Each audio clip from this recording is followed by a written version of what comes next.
So-hyun's home was larger than the other buildings, built on a small hill overlooking the village. She was waiting for them on the porch, an elderly woman with silver hair and eyes that seemed to see through everything. She gestured for them to sit. "You have come a long way to find us," So-hyun said. Her voice was calm and measured. "The last visitors came 3,000 years ago. They did not stay long. What happened to them?" Sung-ho asked. They asked questions. We answered. Then they left quickly. So-hyun smiled slightly. "They were frightened of us, even though we showed them only peace." Taemin leaned forward. "We found warnings, ancient messages from civilizations across the galaxy. They all said the same thing about humans. They said never to wake you." "Ah." So-hyun nodded slowly. "Yes, that makes sense. Would you like tea? It grows well here." The casual response confused them. Jiwoo accepted the tea with trembling hands. "You're not surprised that the galaxy fears you?" "Why would I be surprised?" So-hyun poured tea for everyone.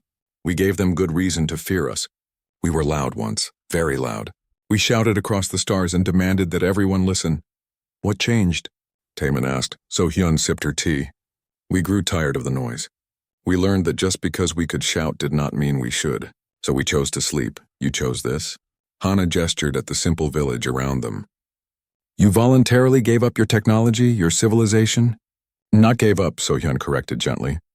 "Put away. There is a difference," a young human approached. He was maybe 20 years old with curious eyes. "Grandmother, may I speak with the visitors?" "Of course, Jae-sung, come." The young man sat with them. "I have studied the old histories. My grandmother makes sure all children learn about what we were before we chose to sleep." "What were you?" Minseo asked. Jae-sung's expression became serious. "We were conquerors.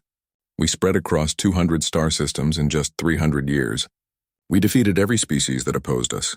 We took what we wanted. We were powerful and we knew it." "Then why stop?"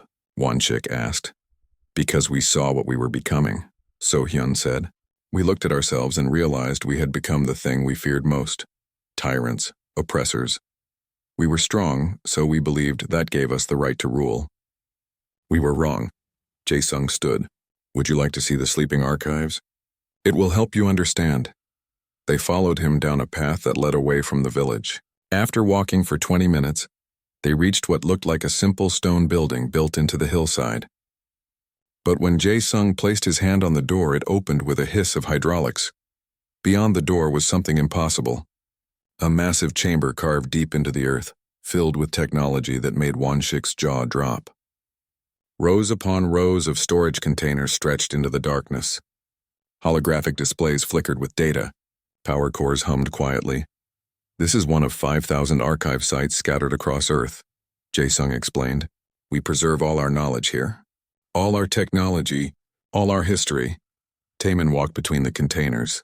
Each one was labeled: weapons, ships, medical technology, AI systems, everything a civilization would need to conquer the galaxy. "You kept it all," he whispered. "Of course," So-hyun said. She had followed them down. "We are not fools. We put away our tools, but we did not destroy them. We remember how to use them. We simply choose not to." Jae-sung activated a holographic display. It showed images of human warships, massive vessels bristling with weapons. "These are our old fleet designs. Each ship could destroy a planet if needed. We built 10,000 of them." "Where are they now?" Daewon asked, his hand instinctively moving toward his weapon. "Dismantled. Recycled. The materials were used to build homes and farms." Jae-sung pulled up more images. "We did not need weapons anymore. We had decided to sleep." Yoonji was scanning everything with her medical equipment. "These humans all have genetic modifications. Enhanced muscle structure, improved neural pathways, increased healing factors. These are military augmentations." "Yes," So-hyun said. "All humans carry these modifications. They were added to our species during the expansion period. We could remove them, but we choose not to. They are part of who we are now." "So you're all still soldiers," Minseo said quietly. "We are all capable of being soldiers," So-hyun corrected. "But we choose to be farmers, artists, teachers, parents. That is what makes us human." Captain Heehan studied the archive carefully. "This is enough technology to threaten the entire galaxy. And you just left it here? Underground?" "Anyone could take it," Jae-sung smiled. "Anyone could try. But the archives have defenses. If someone unauthorized attempts to access them, well, they would learn why we chose to sleep. Is that a threat? Daewon asked. It is a fact, So-hyun said. Come, there is more you should see. She led them deeper into the archive. They passed chambers filled with scientific equipment, medical technology that was centuries ahead of anything in the current galaxy. Storage rooms containing seeds from 10,000 different worlds. Libraries of data spanning human history. Finally, they reached a large chamber with a viewing screen. So-hyun activated it and images began to play. Recordings from the expansion period. They watched human ships engage enemy fleets. The battles were brutal and one-sided. Human vessels moved with impossible speed, their weapons tearing through shields and armor. Enemy ships exploded by the dozens. The recording showed no mercy, no hesitation. This is what we were, So-hyun said. Efficient, deadly, unstoppable. We believed might made right. We believed the strong should rule the weak. The next recording showed a meeting. Human leaders sitting around a table discussing their empire. One speaker stood out, a woman with fire in her eyes. We control 200 systems, the woman said. In 10 years, we will control 500. In 20 years, we will rule this entire galaxy. Nothing can stop us. That was my great-great-grandmother, Jae-sung said quietly. She was a war leader. One of the best. What changed her mind? Taemin asked. The recording shifted. It showed the same woman, but older now. Tired. She stood before a massive assembly of humans. We have become what we fought against in our own history, she said. Empires, conquerors, oppressors. Every species we have defeated had families, had dreams, had the right to exist free. We took that from them because we could, because we were stronger. That is not strength. That is tyranny. The assembly was silent. I propose we return to Earth, the woman continued. All of us. We return to our home world and we stay there. We give back the systems we took. We apologize for what we did, and we never leave again until we are wise enough to use our strength responsibly. And the assembly agreed? Hana asked. Not immediately, So-hyun said. It took years of debate. Many humans wanted to continue the expansion. They believed we had earned our empire through strength. But eventually enough agreed. We came home. Jae-sung pulled up more data. Then the barrier was built. 200 civilizations working together to trap us. They were afraid we would change our minds, afraid we would come back. But you didn't fight it, Song-ho observed. No, So-hyun said. We accepted it. We understood their fear. We had given them reason to fear us. So we let them build their prison, and we made it our sanctuary. Taemin was beginning to understand. You're not prisoners. You're volunteers. Exactly, So-hyun said with approval. We sleep not because we must, but because we choose to. The barrier keeps the galaxy safe from us, but more importantly, it keeps us safe from ourselves. Suddenly, alarms blared throughout the archive. Jae-sung's face went pale as he checked a console. Ships, he said. Hundreds of them. They've entered the solar system. The Galactic Council, Hana said, checking her communication device. They detected our breach. They've sent a military fleet. Won-shik looked at Sung-ho. We need to get back to our ship. But So-hyun's expression had changed. The kindly grandmother was gone. In her place was something else. Something cold and calculating. They've come to contain us again, she said quietly. They've come with weapons to Earth, to our home. It's just a precaution, Taemin said quickly. They don't understand. We can explain. So-hyun looked at him. Her eyes were no longer kind. They were the eyes of a predator. We chose to sleep, she said, but they have chosen to wake us. The research vessel's silent observer cut through space like a knife through water. Captain Hyun sat in the command chair, his experienced eyes watching the navigation displays. He had spent 30 years exploring unknown regions of space, but this mission made him nervous. 3 days until we reach the barrier, he announced. All systems running smoothly. Minseo, the xenobiologist, was in the science lab studying everything they knew about humans. She had samples of their DNA recovered from ancient battlefields, preserved for thousands of years. Under her microscope, the genetic code revealed something remarkable. Commander Sung-ho, you should see this, she called through the intercom. The commander arrived quickly with Taemin following close behind. Minseo showed them the genetic analysis displayed on her screen. Human DNA is incredibly adaptable, she explained. Most species have genetic codes that are highly specialized. Humans are different. Their genes can express themselves in countless ways. They can adapt to different gravity, different atmospheres, different temperatures. Their bodies can change within a single generation. That explains how they colonize so many different worlds so quickly, Taemin said. There's more. Minseo continued. Look at their muscle structure. Humans are what we call endurance predators. On their home world, they hunted by simply chasing prey until the animal collapsed from exhaustion. They can run for hours without stopping. Their bodies are built for sustained effort over long periods. Wonshik, the chief engineer, joined them. He was a practical man who preferred machines to mysteries. That's interesting biology, but what does it mean for us? It means humans are naturally built for war, Minseo said quietly. Their bodies produce adrenaline during stress, making them stronger and faster. They can function with serious injuries that would incapacitate most species, and their brains are wired for pattern recognition and tactical thinking. Yoonji, the medical officer, had been reviewing historical records. I found medical reports from species that fought humans. They all say the same thing. Human soldiers kept fighting even when they should have been dead. Wounds that would kill any other species just slowed humans down. They sound like monsters, Wonshik said. Or survivors, Taemin corrected. Earth was a dangerous world. Humans evolved to survive against predators much larger and stronger than themselves. They learned to cooperate, to plan, to never give up. Captain Hyun called everyone to the briefing room. They gathered around the holographic display showing Earth's solar system. I've been reviewing the historical data on human expansion, Hyun said. 14,000 years ago, humans achieved FTL travel. Within 300 years, they controlled 200 star systems. But then something changed. He pulled up a timeline. The expansion stopped abruptly. Humans withdrew from every conquered system. They returned to their home world. And then this happened. The hologram showed the massive barrier being constructed around Earth's solar system. It took 100 years to complete, built by 200 different civilizations working together. But here's what's interesting, Hyun continued. Humans tried to break through the barrier for the first 10 years. They threw everything they had at it. Then they stopped. They went quiet. For 12,000 years, they've sent no signals, no ships, nothing. Why? Jiwoo asked. If they were so powerful, why give up? Maybe they didn't give up, Hana suggested. Maybe they chose to stop. Wonshik shook his head. That makes no sense. No species voluntarily imprisons itself. We're about to find out, Hyun said. We reached the barrier in 72 hours. The journey continued. The crew studied and prepared.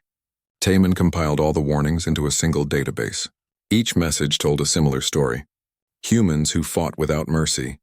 Humans who never surrendered. Humans who won every battle. But the warnings also revealed something else. Humans who let their enemies retreat. Humans who could have destroyed entire civilizations but chose not to. Humans who seemed to have rules about warfare that they followed strictly. They weren't mindless killers, Taemin said to Hana one night. They were conquerors, yes, but they had honor. They let defeated enemies live. They followed some kind of code. That might be worse, Hana replied. A mindless killer can be avoided or destroyed. An intelligent predator that follows rules is much more dangerous. On the third day they arrived. The barrier appeared on their sensors as a massive sphere of energy surrounding Earth's entire solar system. It glowed faintly like a bubble made of light. It's beautiful, Jiwoo whispered. It's a prison, Daewon said. Hana worked at her console, entering the ancient codes she had discovered. Here goes nothing, the barrier responded. A section of it flickered and weakened. A passage opened just large enough for their ship.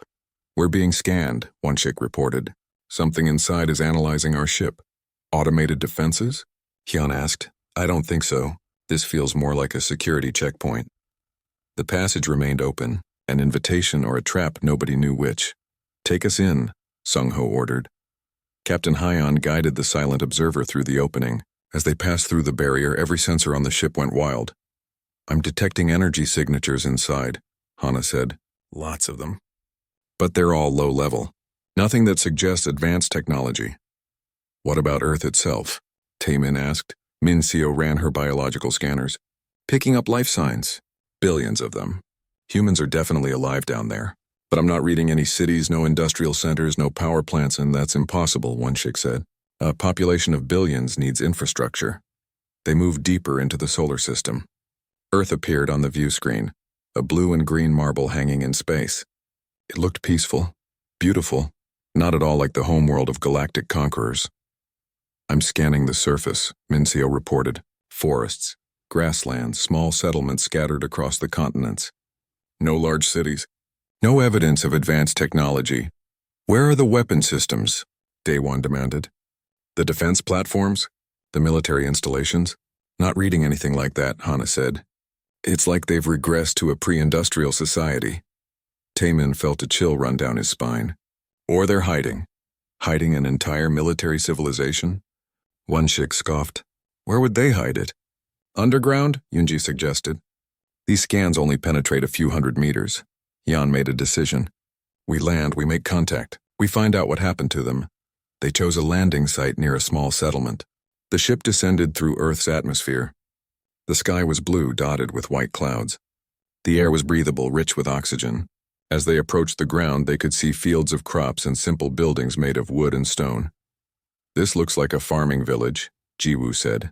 Not the home of galactic conquerors. The ship landed gently in an open field. The crew armed themselves, not with weapons, but with translation devices and scientific equipment. They were explorers, not soldiers. The loading ramp lowered. Earth's gravity was slightly stronger than standard, making everyone feel heavier. The air smelled of growing things, of soil and plants. People emerged from the village. Humans. They looked remarkably like the DNA samples suggested. Bipedal, hair on their heads, various skin tones. They wore simple clothes made of natural fibers. They carried farming tools, not weapons. One human stepped forward. He was an older man with sun-weathered skin and kind eyes. He spoke in an ancient trade language that Hana's device could translate. Welcome, travelers, the human said. We have been expecting you. Taemin's heart raced. You knew we were coming? The human smiled. The barrier told us when you passed through. We do not get many visitors anymore. I am Taemin. We come seeking knowledge about your people. The human nodded slowly. I am Jihoon. I am a farmer. But I will take you to So-hyun.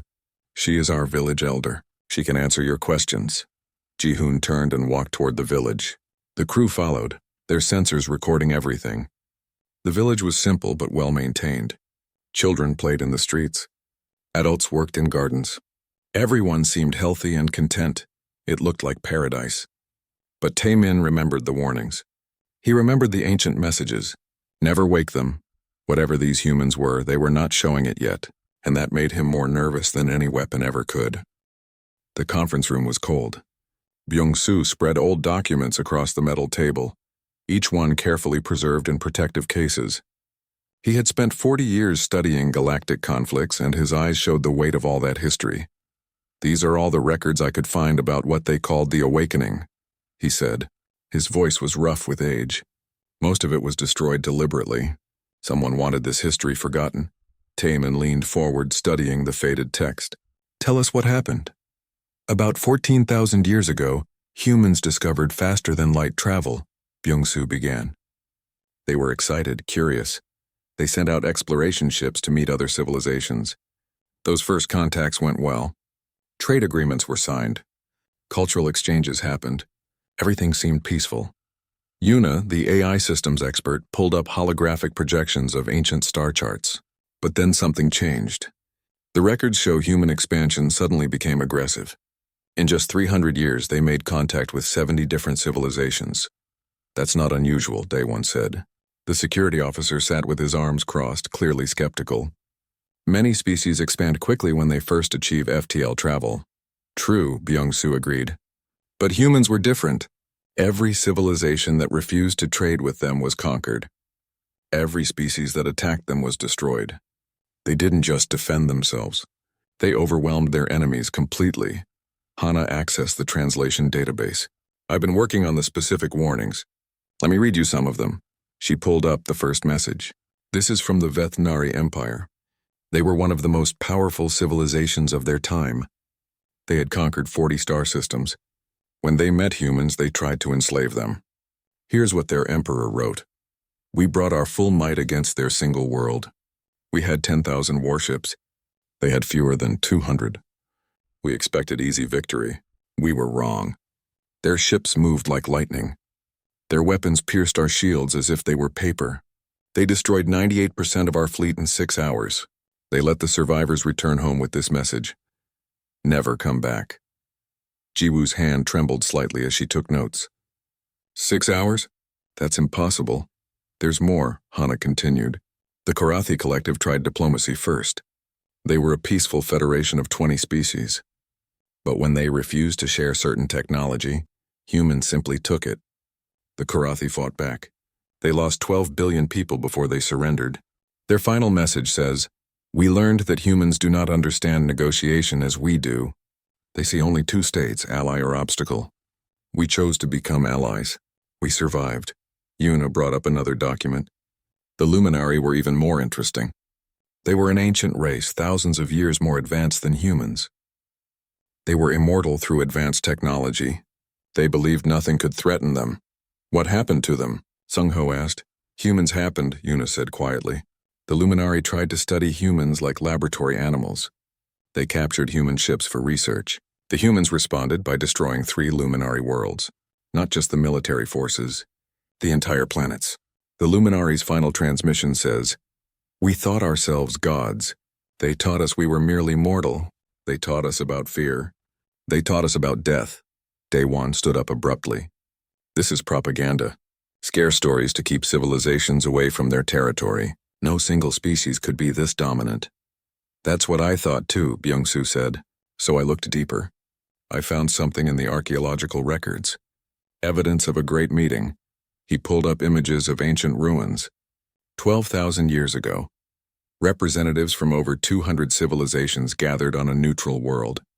They met to discuss what they called the human problem. The records of that meeting were mostly destroyed, but fragments remain. Taemin read the fragments aloud. "The humans must be stopped. They cannot be reasoned with. They cannot be defeated. They adapt too quickly. They learn from every battle. What works once never works twice. They turn our own weapons against us. They reverse engineer our technology in weeks. They are a plague upon the galaxy." "So what did they decide?" Jiwoo asked. Byung-soo's expression darkened. "They built the barrier. 200 civilizations combined their resources to create the largest megastructure ever constructed. A sphere around Earth's entire solar system. It took them 100 years to complete." Yuna pulled up technical specifications. "The energy requirements are staggering. It's powered by Earth's sun itself, dimming it to generate the barrier. Nothing can pass through it without the proper codes." "But if it took 200 civilizations to build it, how did they get humans to stay inside?" Hana asked. "They didn't," Byung-soo said. "That's the mystery. According to the records, humans fought against the barrier at first. They sent their fleets against it. Nothing worked. The barrier held. But then something unexpected happened." He paused, making sure everyone was listening. "The humans stopped fighting. They withdrew all their forces from conquered territories. They went back to Earth, and they never tried to break out again. For 12,000 years they've stayed silent. The civilizations that built the barrier expected to maintain it forever. They expected constant attacks. Instead, they got silence." "That makes no sense," Daewon said. "If they were as powerful as these stories claim, why give up?" "That's what we need to find out," Taemin said. Yuna had been running calculations. "There's something else you need to see.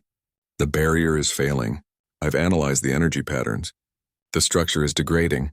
She showed them the projections. Lines of energy that should have been solid were flickering. Weak points appeared in the sphere. "How long until it fails completely?" Sung-ho asked. 200 years. Maybe less." Yuna's voice was tense. "And when it fails, whatever is inside will be free." "Or whoever," Hana corrected. Byung-soo gathered his documents carefully. "There's one more thing. I found references to humans who escaped before the barrier was completed. Scout ships that never returned to Earth. The records suggest they settled on remote worlds far from civilized space." "Did they cause problems?" Jiwoo asked. "No, they disappeared. Either they died out or they stayed hidden. Nobody knows." Taemin stood and walked to the viewing window. Outside, stars glittered in the darkness. Somewhere out there was Earth, hidden behind its barrier, silent for 12,000 years. "We know what they were," he said. "Conquerors, warriors, unstoppable. But we don't know what they are now. 12,000 years is a long time. Civilizations change, species evolve. Maybe they're different now. Or maybe they're worse, Daewon said. Only one way to find out, Sung-ho said. We go there. We find a way through the barrier. We see what's really happening on Earth. Hana checked her console. I've been analyzing the ancient codes. The civilizations that built the barrier left failsafes, ways to get through in case of emergency. I think I can activate one. That's breaking about 50 galactic laws, Daewon pointed out.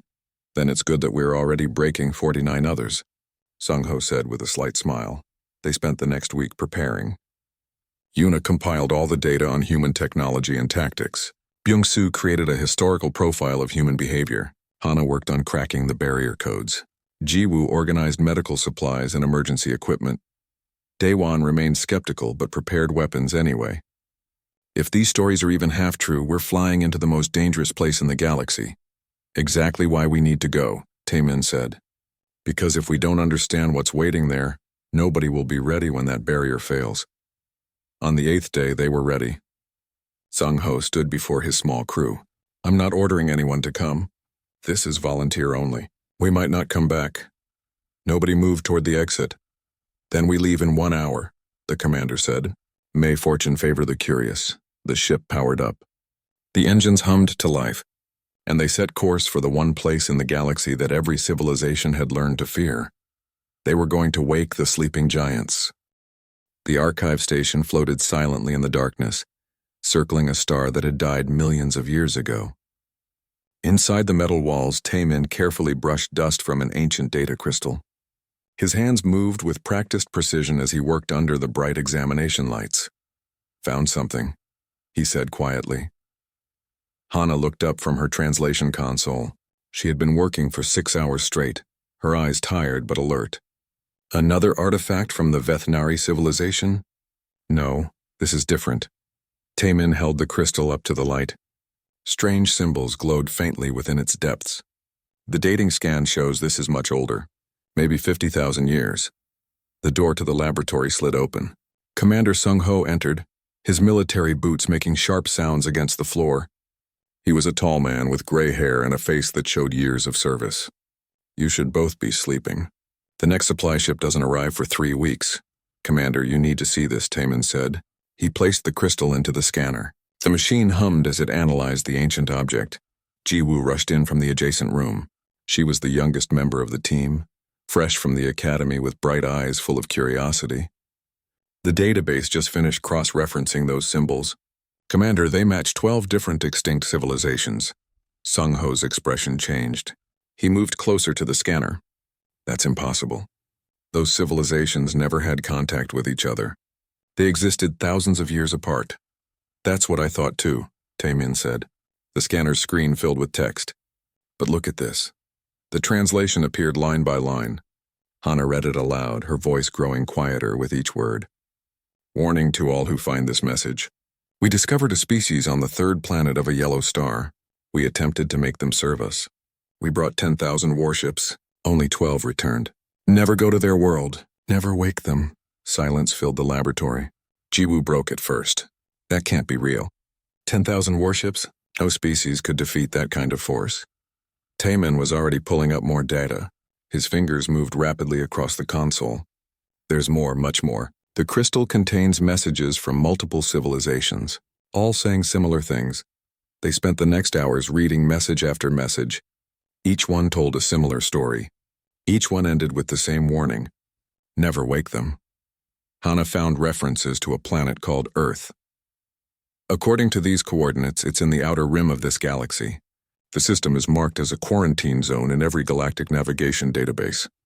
I know that zone, Sung-ho said. His face had gone pale. During my military service, we were told to avoid it. No explanation given, just strict orders. Any ship that approaches gets intercepted by automated defense systems. Ji-woo pulled up a galactic map. A red circle marked the forbidden zone. But who built those defense systems? If this species is so dangerous, why is it contained? Maybe they were destroyed, Hana suggested. Maybe what's left is just automated defenses from an ancient war. Taemin shook his head. He pointed to one of the messages. This one is only 12,000 years old. That's recent in galactic terms. And listen to what it says. They did not destroy us. They simply made us leave. They took nothing from us. They wanted nothing from us. They only wanted to be left alone. We should have listened to the earlier warnings. That doesn't make sense, Jiwoo said. If they were powerful enough to defeat multiple civilizations, why didn't they expand? Why didn't they conquer? I don't know, Taemin admitted. But I think we need to find out. Sung-ho crossed his arms.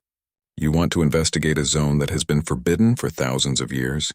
Based on ancient warnings that tell us to stay away? Commander, think about it, Taemin said. 12 different civilizations left these warnings. Civilizations that never met each other. They all encountered the same species. They all lost. But they all survived to tell the tale. That suggests something important. Hana nodded slowly. He's right. If this species simply destroyed everyone who came near them, there would be no warnings. The fact that these civilizations survived to record their experiences means something. It means they're not mindless killers, Jiwoo added. They let their enemies leave. Sung-ho was quiet for a long moment. He stared at the map, at the red circle marking the forbidden zone. If we report this to the Galactic Council, they'll seal this information away. They'll classify it as dangerous knowledge. Or they'll decide to investigate themselves, Taemin said, with a military fleet, without understanding what they're dealing with. And if these warnings are true, that would be a disaster, Hana said softly. The commander made his decision. We have 3 weeks before the supply ship arrives. We use that time to learn everything we can about this species. We decrypt every message. We analyze every piece of data. Then we decide what to do with what we've found. They worked around the clock. The archive station had databases containing information from hundreds of dead civilizations. Taemin searched through all of them, looking for any reference to Earth or its inhabitants. He found fragments, pieces of stories, warnings carved into metal, data buried in forgotten files. Each piece added to the growing picture. Hana discovered that Earth's sun had been artificially dimmed 12,000 years ago. Someone had built a massive structure around the entire solar system. She showed Taemin the energy readings. This isn't a weapon. It's a barrier. Something is keeping that system sealed off from the rest of the galaxy. The question is whether it's keeping something in or keeping us out. Taemin said, Jiwoo found military reports from various civilizations. Battle records. Strategic analyses. All of them describe the same thing. Human ships that moved faster than anything else in space. Human weapons that could crack planets. Human soldiers who never stopped, never surrendered, never showed fear. But the reports also mentioned something else. The humans had stopped expanding. 14,000 years ago, they had controlled 200 star systems. Then suddenly they retreated. They went back to their home system. They sealed themselves away. Why would they do that? Jiwoo wondered aloud. They were winning. They were unstoppable. Why stop? Sung-ho had been listening quietly. Maybe that's the most frightening thing of all. Maybe they realized what they were becoming, and they chose to stop themselves. Taemin looked at the commander. You think we should go there? Don't you? I think we have to, Sung-ho said. Because that barrier is failing. Our scans show it. The energy readings are decreasing. In maybe 200 years, it will collapse completely. The room went silent again. If these warnings are true, Hana said slowly, and if whatever is behind that barrier wakes up when it fails, then the galaxy needs to know what's coming, Sung-ho finished. And we need to understand it before it arrives. Taemin made the decision.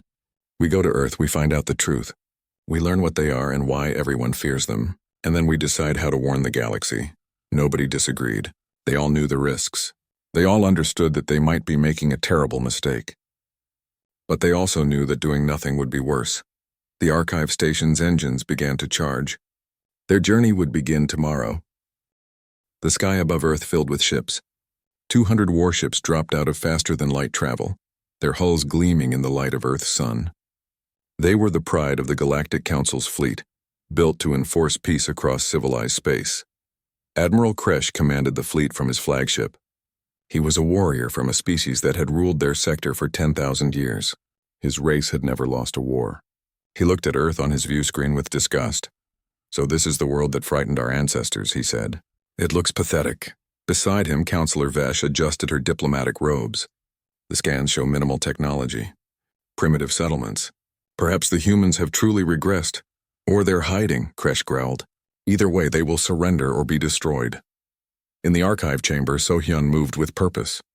She placed her hand on a console that had been dark for 12,000 years. It came to life instantly, recognizing her genetic signature. "Grandmother, what are you doing?" Jae-sung asked. "Waking the others," she replied. "If they come with weapons, we must be ready to defend ourselves." Taemin grabbed her arm. "Please, let me talk to them. They don't understand. They think you're a threat." So-hyun looked at him. For a moment, her expression softened. "Child, we are a threat. We have always been a threat. We chose to contain ourselves so the galaxy would be safe. But if they attack us in our own home, we will not remain sleeping." Lights flickered throughout the archive. Deep beneath Earth's surface, systems that had slept for millennia began to wake. Across the planet, in 5,000 other archive sites, the same process was beginning. Ji-hoon, the farmer who had first greeted them, appeared at the entrance to the archive. But he no longer moved like a farmer. His posture was different, military, alert. "Elder, the council fleet is hailing us," he reported. "Let me hear it," So-hyun said. A voice boomed through the archive's communication system. It was Admiral Kresh, humans of Earth. "You are in violation of the containment treaty. A research vessel from outside has entered your system. You will surrender this vessel and its crew immediately. You will submit to a full inspection of your planet. Failure to comply will result in military action." So-hyun closed her eyes briefly. When she opened them, something fundamental had changed in her demeanor. "Open a channel," she ordered. The archive's communication systems activated. So-hyun spoke clearly and firmly. "I am So-hyun, elder of the southern settlements. We did not invite the research vessel. They came of their own accord. We have harmed no one. We request that you leave our system immediately." Kresh laughed. "You request? You are prisoners here, human. You have no right to request anything. Prepare to be boarded." The channel closed. Taemin felt his heart sink. "He's making a mistake." "Yes," So-hyun agreed. "He is." She turned to Ji-hoon. "Send the signal. Wake everyone." Ji-hoon nodded and pressed several controls. Throughout Earth, a signal went out. In villages and settlements across the planet, humans stopped what they were doing. Farmers put down their tools. Teachers dismissed their students. Artists set aside their work, and they all walked calmly toward the nearest archive site. Captain Hyeon had been monitoring everything from the silent observer. "Commander, we need to get out of here now." But Sung-ho was watching the villages empty. "Look at them. They're not panicking. They're not running. They're just walking, like they've practiced this." "Because they have," Hana said, checking her data. "The archives contain regular drill schedules. Every human on Earth trains for exactly this scenario. They've been preparing for 12,000 years. One chick's sensors detected something new.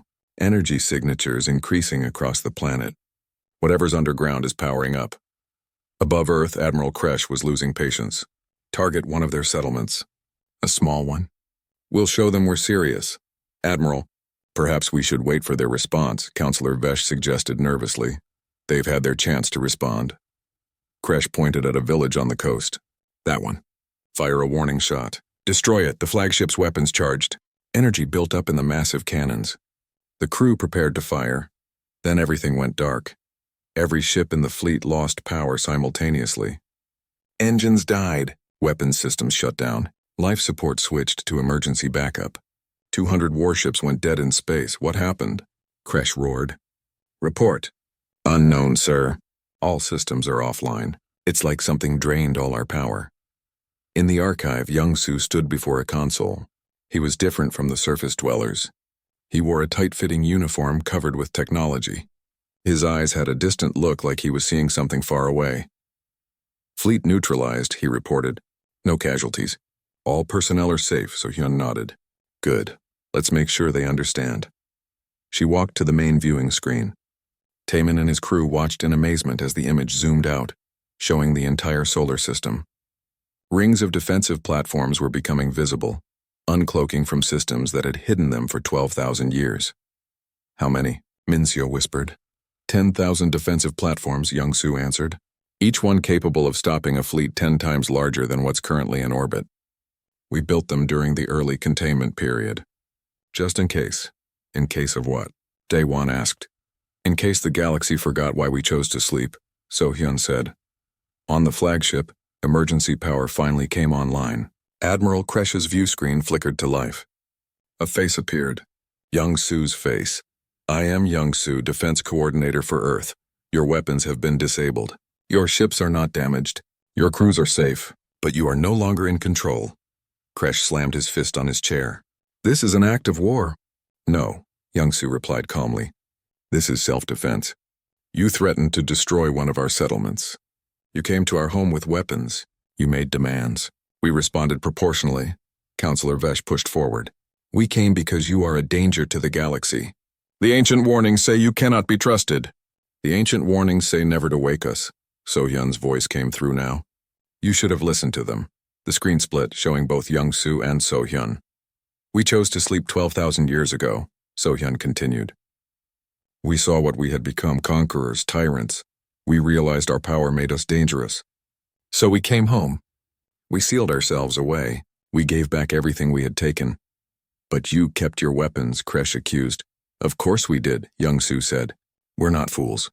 We put away our tools, but we didn't forget how to use them, and we certainly didn't forget why we stopped using them. In the archive, humans were arriving by the thousands. They entered calmly and moved to stations throughout the massive complex. Each one knew exactly where to go and what to do. Within minutes, the archive transformed from a museum into a command center. Taemin watched in awe. These weren't farmers and artists anymore. They moved with military precision. They spoke in technical language. They operated advanced systems as if they'd never stopped using them. They never really went to sleep, did they? He asked So-hyun. We sleep with one eye open, she replied. We maintain our knowledge. We train our children. We prepare for the day when someone might force us to wake. We hoped that day would never come. A young woman approached. Elder, the Council fleet is attempting to reboot their systems. Should we prevent it? No. Let them have power back. But keep their weapons offline. Jae-sung noticed Taemin's crew looking uncomfortable. You're wondering if we're the monsters the warnings described. Are you? Jiwoo asked quietly. We can be, Jae-sung admitted. Every human carries the capacity for violence. It's in our genes. In our history. We're very good at war, but we're also very good at choosing not to fight. That's what makes us human. Aboard the flagship, systems began coming back online, but the weapons remained dead. Admiral, a technician reported, our weapons won't respond. They're locked out by some external system. Kresh stood from his chair. This is unacceptable. Counselor, contact the Council. Tell them to send reinforcements. But Counselor Vesh was staring at her datapad. Her face had gone pale. Admiral, you should see this, she showed him the screen. It displayed a transmission that was being broadcast to every ship in the fleet. It was a detailed analysis of every vessel. Their shield frequencies, their weapon systems, their power distribution, their structural weaknesses, everything the humans would need to destroy the entire fleet. And at the bottom, a simple message. We know everything about your ships. We could destroy you in 6 minutes. We choose not to. Leave in peace, Kresh read it 3 times. His hands shook slightly. How do they know all this? They've had 12,000 years to study galactic technology, Counselor Vesh said. They've been monitoring us this whole time, learning, preparing. They know everything about us, and we know nothing about them. On Earth, So-hyun turned to Taemin. You came seeking the truth. Now you have it. We are exactly what the warnings say. We are dangerous. We are powerful. We could threaten the entire galaxy if we chose to. But we don't choose to. We choose to sleep. We choose peace. Until someone threatens our home.